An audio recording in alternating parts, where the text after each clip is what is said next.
Magandang umaga po sa ating lahat. Ito po ang aking talbusan sa likod ng bahay. Ayan po. Po yan mga talbusan ko po. Ayan po, may natitira pa pong talong.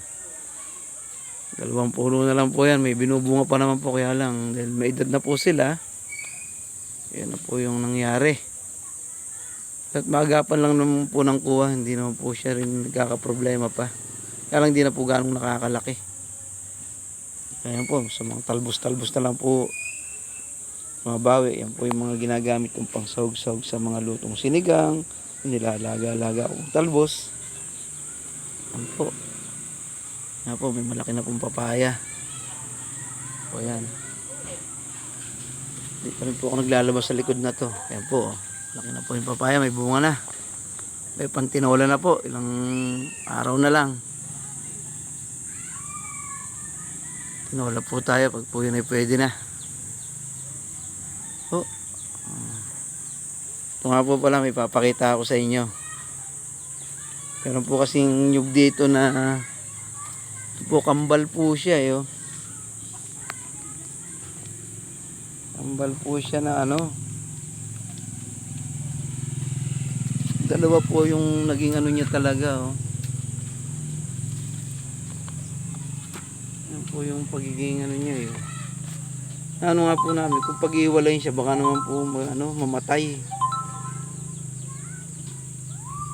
po yan. Yung puno niya talagang isang po siya, pero dalawa po yung naging niya. Isa po malapit sa bahay. Ay iniisip po namin kung ililipat o kung paghihiwalayin, kung pwede pong paghiwalayin pag kambal na ganito. Isang lang po siya nang galing kasi talaga Kaya lang parang mas malaki po itong isa, parang nauna po kasi siyang ito itong isa. Inanuhan ko po siya ng tali kasi parang medyo umihiga po itong isa. Balak nga po namin paghiwalayin, kaya lang baka naman po mamatay yung isa, yung mas maliit. Yan, tignan na lang po siguro namin kung paano magagawa. Kung pwedeng ilipat siya ng magkasama. Yan po.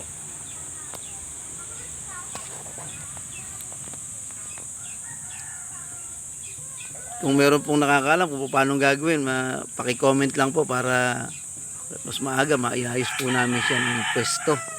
Sa nakakaalam po, lalo na po sa may mga nyugan talaga. Yan po. Meron din po tayong papaya dito. Ayan po. Laki na rin po. Yung talong kanya kasalukuyan po yung isa na yan. Yan pa po isang papaya, medyo malaki na rin po yan